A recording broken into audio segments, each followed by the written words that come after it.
कार्यक्रम के प्रायोजक हैं कमला पसंद, स्वाद में हमेशा 2 कदम आगे।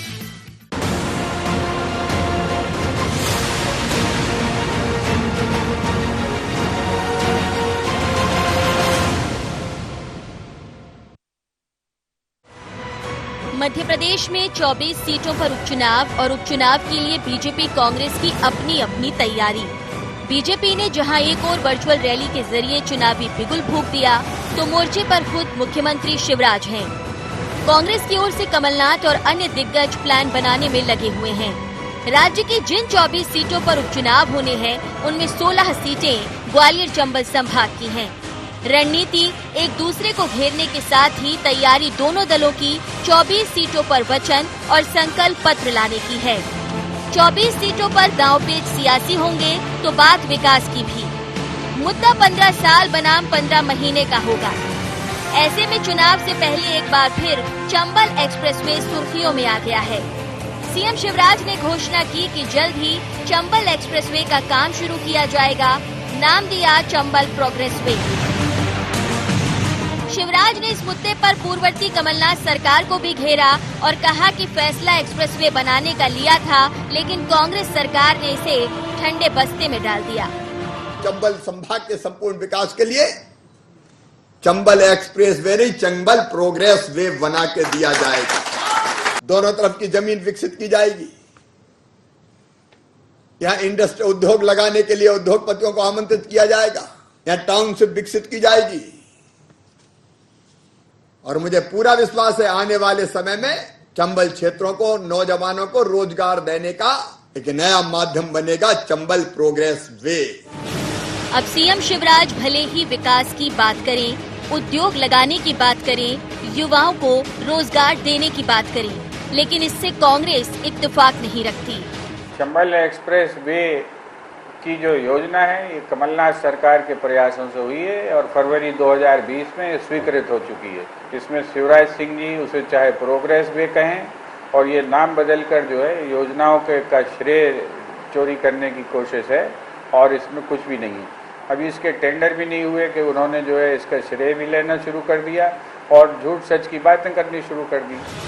चुनाव से पहले आरोप प्रत्यारोप का होना लाजमी है, लेकिन क्या है चंबल प्रोग्रेस वे? डालते हैं एक नजर। केंद्र सरकार के भारत माला प्रोजेक्ट के तहत बनाया जाएगा प्रोग्रेस वे। 3 राज्यों मध्य प्रदेश, उत्तर प्रदेश और राजस्थान से गुजरेगा 8 लेन प्रोग्रेस वे। मध्य प्रदेश के मुरैना से राजस्थान के कोटा तक 352 किलोमीटर होगी लंबाई। योजना के तहत केंद्र सरकार देगी 70% राशि। राज्य सरकार को सौंपी भूमि अधिग्रहण की औपचारिकताएं पूरी करने की जवाबदारी। भूमि अधिग्रहण कम से कम हो, इस बात का रखा जाएगा ध्यान। खास जगह पर इंडस्ट्रियल हब और टाउनशिप विकसित करने की है योजना।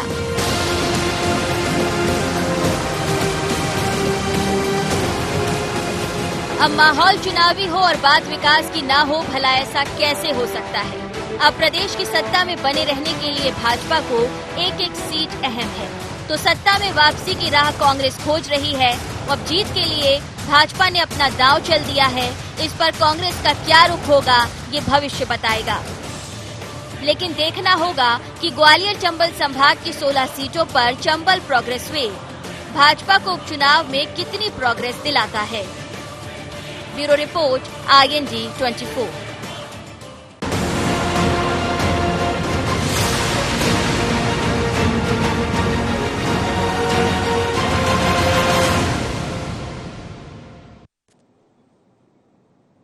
IND एजेंडा में आपका स्वागत है। मैं हूं मनोज सैनी और आज का एजेंडा है वर्चुअल एक्चुअल बाई इलेक्शन। इस पर बात करेंगे, लेकिन निगाह डाल लेते कुछ खास बिंदुओं। क्या 16 सीटों पर भाजपा की राह आसान बनाएगा चंबल प्रोग्रेस वे? कब वर्चुअल के बाद एक्चुअल में धरातल पर आएगी भाजपा? क्या 16 सीटों पर शिवराज और महाराज की जोड़ी का कांग्रेस के पास है तोड़? क्या कांग्रेस सरकार ने वाकई ठंडे बस्ते में डाल दिया था प्रोजेक्ट पे? तो इन्हीं कुछ खास बिंदुओं के साथ मैं आपसे चर्चा करूंगा। लेकिन जब चुनाव आते हैं तो एक्सप्रेस वे प्रोग्रेस वे में बदल जाता। प्रोग्रेस हुई नहीं, लेकिन अब प्रोग्रेस की तरफ सरकार बढ़ गई, ऐसा मुख्यमंत्री शिवराज सिंह चौहान कह रहे हैं। यही नहीं, ऐसे तमाम तरह के विकास के मुद्दों पर इस समय मध्य प्रदेश की सरकार काम कर रही है। ये वही सरकार है जो 15 साल तक मध्य प्रदेश में रही, बीच का 1.5 साल छोड़ दिया जाए तो अब फिर एक बार वही शिवराज सिंह चौहान और वही बातें कि हम विकास की राह पर पकड़ेंगे, विकास की राह पर आगे बढ़ेंगे। लेकिन जब मुख्य चुनाव होते हैं, विधानसभा के चुनाव होते हैं, तो फिर संकल्प पत्र आता है, वचन पत्र आता है। अभी हर जिले का, हर विधानसभा का अपना एक पत्र होगा, पर अभी तो सबसे बड़ा काम जो करने जा रही है सरकार, ऐसा कहना है कि पहले की सरकार ठंडे बस्ते में डाल दी थी, अब उसको एक्सप्रेस ना करके हम प्रोग्रेस की तरफ बढ़ेंगे। लेकिन क्या प्रोग्रेस हो पाएगी? यही हमारा मुद्दा है आज का वर्चुअल एक्चुअल बाई इलेक्शन। मेरे साथ 3 मेहमान जुड़ रहे हैं। ब्रजगोपाल लोया है, media panelist, Madhya Pradesh Bharatiya Janata party के। ब्रजगोपाल जी, आपका स्वागत है। साथ ही अब्बास हफीज जी हैं, प्रवक्ता मध्य प्रदेश कांग्रेस के। अब्बास जी, आपका भी स्वागत है। और संदीप पौराणिक, वरिष्ठ पत्रकार। संदीप जी, आपका भी स्वागत है। ब्रजगोपाल जी, प्रोग्रेस वे पहले एक्सप्रेस वे था, नाम बदल गया, लेकिन प्रोग्रेस वास्तव में हो जाएगी क्या उपचुनाव से पहले? नहीं, देखिए, मैं आपको 2 बातें बताऊं। सड़कें समृद्धि लाते हैं, इसलिए प्रोग्रेस वे कहना बहुत वाजिब शब्द का माननीय मुख्यमंत्री जी ने प्रयोग किया है। दूसरी बात मैं आपको ये बताऊं कि 2018 में जब हम चुनाव में गए थे, तब भी हमारे घोषणा पत्र में ये शामिल था और इसका प्रयत्न हमने 2018 में प्रारंभ कर दिया था। परंतु दुर्भाग्य से 15-16 महीने एक निकम्मी सरकार मध्य प्रदेश में आ गई और जिसके कारण इस पर काम ठप हो गया। आज स्थिति यह है कि ये लोग ये कह रहे हैं कि 20 फरवरी 2020 को स्वीकृत कर दिया था। ये एक बात ये भी बताएं साथ में कि इसके लिए उन्होंने अठन्नी भी दी थी क्या? कुछ दिया नहीं, कुछ लिया नहीं, केवल बातें करने से काम नहीं चलता है। ये माननीय नितिन गडकरी जी ने, आप सबकी जानकारी में है कि 4 जून को अपनी वर्चुअल रैली के दौरान ये कहा था कि शिवराज जी, आप वहां भूमि अधिग्रहण का काम करिए और मैं तुरंत आपको टेंडर जारी करूंगा जैसे ही आप भूमि का अधिग्रहण करेंगे। तो हमारे लिए ये चंबल पूरे क्षेत्र का विकास का प्रिंट है और इस चंबल एक्सप्रेसवे को, जिसे हम प्रोग्रेस वे बनाना चाहते हैं, कि इस पर उद्योगों की स्थापना हो, इस पर सेज बने और हमारे वहां के नौजवानों को वहां रोजगार मिले और इसके निर्माण में भी रोजगार मिले और उसके बाद जो वहां उद्योग स्थापित होंगे वो मध्य प्रदेश के विकास में एक नई इबारत लिखेंगे। ये हमारा उसमें लक्ष्य था। ब्रजगोपाल जी, थोड़ा पीछे की तरफ जाएंगे। ब्रजगोपाल जी और हमारी ब्रजगोपाल जी, थोड़ा सा पीछे की तरफ जाइएगा और याद करिएगा कैलाश विजयवर्गीय जी को, जब वो पीडब्ल्यूडी मिनिस्टर थे। रोडों का जब निर्माण होना था, काम होना था सड़क का, फिर ये कहा गया था कि आजू बाजू इसी तरह के उद्योग धंधे स्थापित किए जाएंगे, नए नए टाउनशिप बनाई जाएगी। लेकिन क्या किसी रास्ते पर आप निकल रहे हैं तो नजर आता है? नहीं, निश्चित। देखिए, ग्वालियर चंबल संभाग में ही हमने इसको प्रारंभ किया और कहां समझ में नहीं आ रहा। जहां जहां सड़क पहुंची है वहां वहां विकास पहुंचा है, वहां वहां उद्योग पहुंचे हैं और इनके पहुंचने से ही उद्योग के लिए रास्ता खुलता है। और जहां तक आप बात कर रहे हैं, ये भारतमाला प्रोजेक्ट का एक हिस्सा है और जब भारतमाला प्रोजेक्ट का जब वो हिस्सा होता है तो निश्चित विकास नहीं, केवल भारतीय कंपनियां ही नहीं, अंतरराष्ट्रीय उद्योग भी वहां आएंगे, मल्टीनेशनल कंपनियां आएंगी और निश्चित मध्य प्रदेश, समृद्ध मध्य प्रदेश को बनाने में ये एक मील का पत्थर होगा। चलिए अब्बास जी, वो वर्चुअल की बात कर रहे हैं, आप एक्चुअल की बात कर रहे हैं। हमने देखा कि वो वर्चुअल रैली के जरिए अपनी बात कह रहे हैं और बदनावर में पहुंचकर एक्चुअल रैली के जरिए कमलनाथ अपनी बात कह रहे थे। 15 महीने पहले जो बात है आपने कही, ऐसा कहना है बीजेपी का कि आप कर नहीं पाए, एक्सप्रेस को प्रोग्रेस में बदल दिया, क्या कहेंगे? देखिए, हमारे प्रोजेक्ट्स को जो हमने 5 साल के हिसाब से शुरुआत जिनकी की, जिनकी नींव डाली, जिनको बनाया, जिनके लिए टेंडर करानी थी, अब भारतीय जनता पार्टी श्रेय लेना चाहे ले सकती है, खुली हुई है। मैं तो इस पर बात भी नहीं करूंगा कि चंबल एक्सप्रेसवे हमारा कमलनाथ सरकार का प्रोजेक्ट था, जिसकी तमाम चीजें हमने शुरू करी, छोड़िए उसको। मध्य प्रदेश फिर से देख रहा है कि उस युग में वापस चला गया है कि 24,000 योजना की घोषणाएं करने वाले फिर सत्ता में हैं। ये जनता को क्या मजाक समझते हैं? जनता से हर बार बड़े बड़े वादे, चंबल को ये बना दूंगा, चंबल को वो बना दूंगा, चंबल में ऐसे 4 चांद लगा दूंगा। भैया 15 साल से सत्ता में थे, हम तो 15 महीने रहे। एक सरकार का जो इम्तिहान होता है 5 साल का होता है। 5 साल में नीतियां बनती हैं, 5 साल में योजनाएं बनती हैं, वो जनता को फायदा पहुंचाती हैं। ये 15 साल ने मतलब चंबल में इतनी सारी कमी किसके राज में रह गई? जनता खुद इनसे पूछेगी। ये सेल्फ गोल कर रहे हैं मनोज जी, जनता देख रही है। 15 साल झूठे वादे किए, लेकिन अब्बास जी गड़बड़ कहाँ हो जाती है, ये बता दीजिए अब्बास जी, गड़बड़ कहाँ हो जाती है? ये तो सबको पता है कि 5 साल के लिए सरकार चुनी जाती है, 5 साल में काम करेंगे, लेकिन जब सरकार बनना होता है उसके पहले वही वचन पत्र, वही घोषणा पत्र, तमाम तरह की बातें। और ये कहा जाता है, जैसे आप राहुल गांधी जी को याद कर लिए मंदसौर में, तो उन्होंने बिल्कुल कहा था, मैं खुद उस सभा को देख रहा था, कवर कर रहा था, उन्होंने कहा था कि जैसे ही सरकार आएगी किसानों का कर्ज माफ हो जाएगा। ये बीजेपी कहेगी, मुझे नहीं कहना चाहिए, लेकिन एक सवाल तो बनता है। बहुत अच्छा सवाल है, बहुत वाजिब सवाल है, बहुत वाजिब सवाल है मनोज जी आपका। और मैं यही कहूंगा यहाँ पर कि देखिए, किसान कर्ज माफी की शुरुआत की, किसान कर्ज माफी को चरणों के अंदर करा, लेकिन बंद नहीं करा, करते रहे। 2008 में मध्य प्रदेश में भारतीय जनता पार्टी ने संकल्प पत्र नाम से मैनिफेस्टो दिया, सामान्य किसानों को कर्जा माफी का वादा किया। 2017 में गौरीशंकर बिसेन जी ने 9 साल के बाद ये कहा कि हम किसान कर्जा माफ नहीं कर सकते हैं। उसके बाद कमलनाथ जी ने अपने पॉलिटिकल विल दिखाते हुए वादा किया, उससे पीछे नहीं हटे, बल्कि चरणबद्ध उसको तरीके से लाना पड़ा। हमारी मजबूरी थी, अफसरशाही उस वक्त पूरी खिलाफ थी, ब्यूरोक्रेसी ने मना कर दिया था, पर फिर भी कमलनाथ जी ने इस और संकल्प जो लिया था कदम बढ़ाया। 20 लाख किसानों से ज्यादा किसानों का कर्जा माफ किया। भारतीय जनता पार्टी क्यों रोक दे रही है? सरकार तो सरकार है, सरकार में ये है जांचें करवा लें और उसके बाद जो हमारे किसान भाई बच्चे हैं उनका कर्जा माफ कर दें। संदीप पौराणिक जी मेरे साथ हैं, मैं उनसे समझ। संदीप जी, ये सुन रहे हैं आप, चुनाव है और चुनाव के पहले ऐसे तमाम तरह की घोषणाएं हम याद करेंगे तो मुझे लगता है कि पूरी एक काली सी छाया आ जाएगी यदि उन चेहरों को हम देख लेंगे, उन बातों को हम याद कर लेंगे। लेकिन क्या आपको लग रहा है कि ये जो प्रोग्रेस दिखाई दे रही है, प्रोग्रेस इतनी जल्दी हो जाएगी? और सवाल ये भी है कि ठीक है, उन्होंने कहा कि 15 महीने हमने काम किया और मौका नहीं मिला, पर अब जनता किसको मौका देगी? देखिए मनोज जी, बड़ी सीधी सी बात है, जो पार्टी राज्य की सत्ता में होती है और जब बाई इलेक्शन होते हैं, कोई भी इलेक्शन होते हैं, तो घोषणाएं करना लाजमी है जी, क्योंकि मतदाता को हमें लुभाना है, मतदाता के हमें वोट चाहिए है। तो मतदाता तक हम बहुत जल्दी पहुंच तो सकते नहीं हैं, अपनी बात जरूर पहुंचा सकते हैं। और विकास की जो बात की जाती है वो एक ऐसा मुद्दा होता है कि जनता तक बहुत जल्दी बात पहुंचती है। जैसी प्रोग्रेस वे की आपने बात की है, मैं कहूं कि शिवराज जी पिछले दिनों दिल्ली गए थे।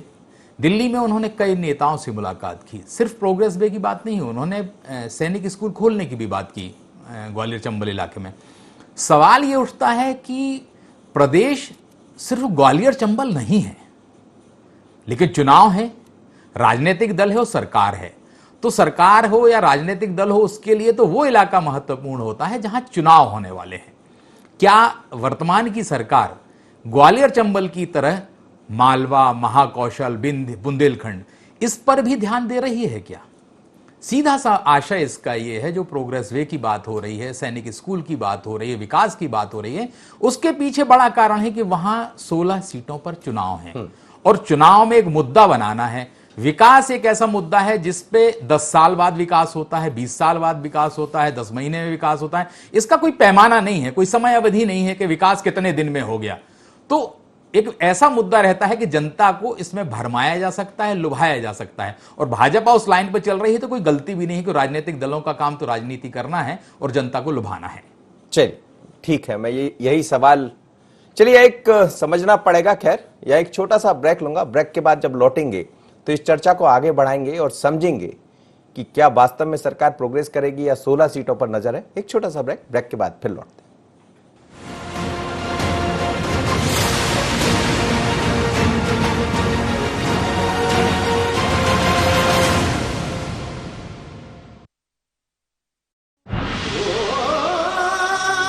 कोई खास है, कोई बात है, कमला पसंद।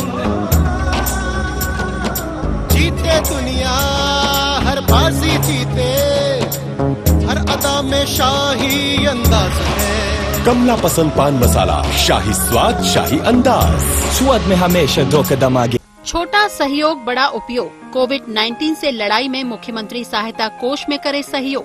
इस संकट के समय आपके योगदान से जरूरतमंद लोगों को मिलेगा जीवन दान। जन सहयोग से ही हम मिलकर कोरोना के खिलाफ जीतेंगे जंग। CM relief fund, SBI account number 10078152483, IFSC code SBIN 0001056।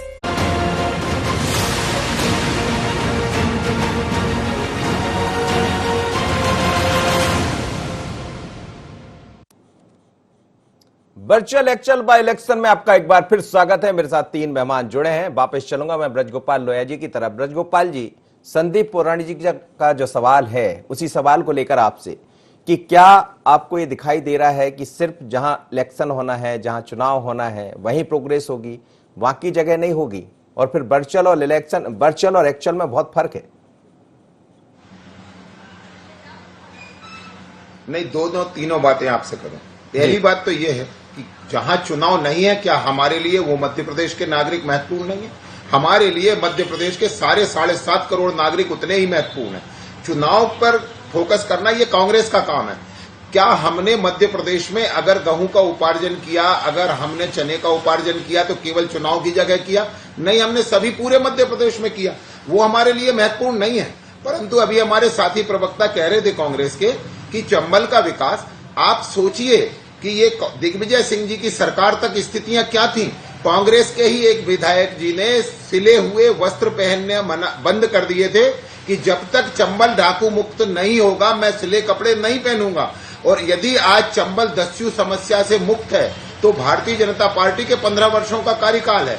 यदि हम वहां एक सैनिक स्कूल के लिए गए थे तो इसलिए नहीं गए थे, वहां अकेडमी है ग्वालियर में, और माननीय रक्षा मंत्री जी ने इसकी सैद्धांतिक स्वीकृति दी थी कि वहां हम एक सैनिक स्कूल खोलेंगे, जिसके लिए माननीय मुख्यमंत्री जी उन्हें याद दिलाने गए थे।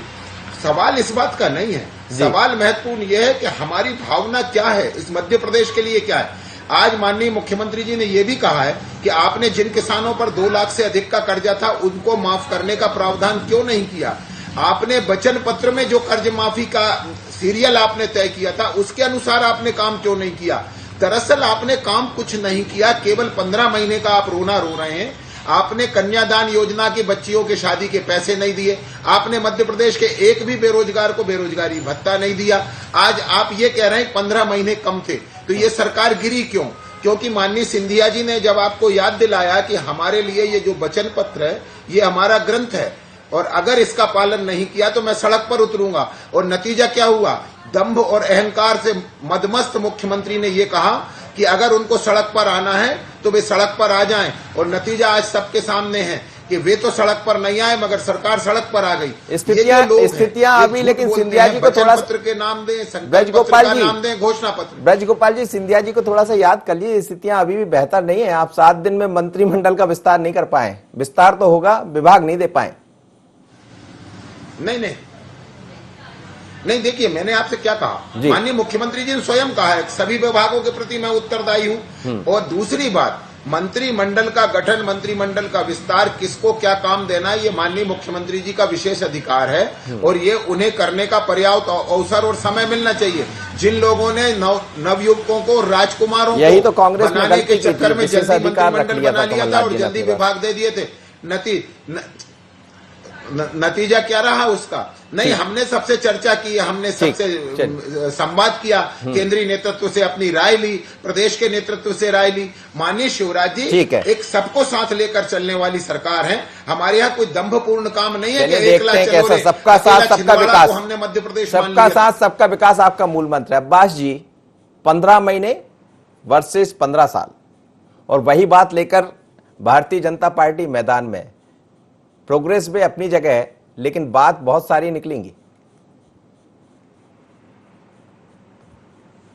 देखिए, सबसे पहले तो हमारे लोहिया जी इस बात को बोल रहे हैं, लेकिन भारतीय जनता पार्टी 15 साल के नाम पर कहीं वोट नहीं मांग रही है। भारतीय जनता पार्टी 15 महीने का रोना रो रही है। मनोज जी, भारतीय जनता पार्टी के 15 सालों को जनता नकार चुकी है। इनको मालूम है कि ये 15 साल के नाम पे वोट नहीं मांगेंगे। फिर से आ गए हैं, अब वर्चुअल घोषणाएं की जा रही हैं।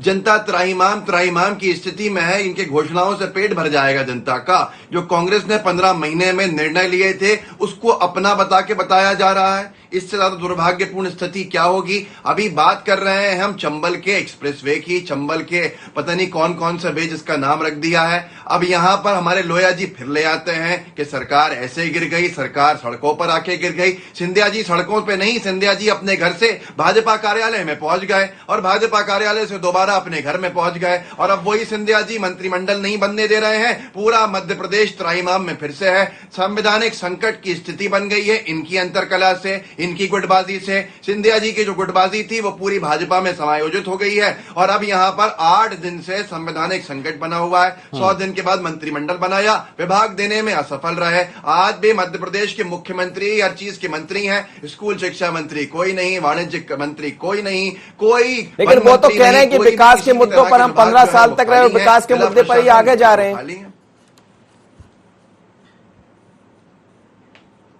विकास के मुद्दों पर चर्चा करें ना, बताएं जनता को कि 15 साल के अंदर इनकी क्या कामयाबी है। 24,000 घोषणाएं जिन्होंने की थी, अब उसके अंदर और घोषणाएं बढ़ाने का काम करेंगे। जनता देख रही है, जनता ने इनको उन योजनाओं के नाम पर जो हवा हवाई थी सत्ता से बाहर किया था, दोबारा जनता के सामने है पूरा मामला। जनता ने इनको नहीं चुना, जनता की बिना इजाजत के ये आए हैं सत्ता में, जनता इनको भेज देगी जहां से आए हैं। गोपाल जी, ब्रज गोपाल जी जवाब दे दीजिए, आप गिना दीजिए। और आप तो रोज एक सवाल नया खड़ा कर रहे हैं, लेकिन वो तो कह रहे हैं कि नहीं, एक भी बात इनकी ऐसी नहीं है। हमने जो जो घोषणाएं करी, हमने मुख्यमंत्री कन्यादान योजना लेकर आए, उस पर काम किया।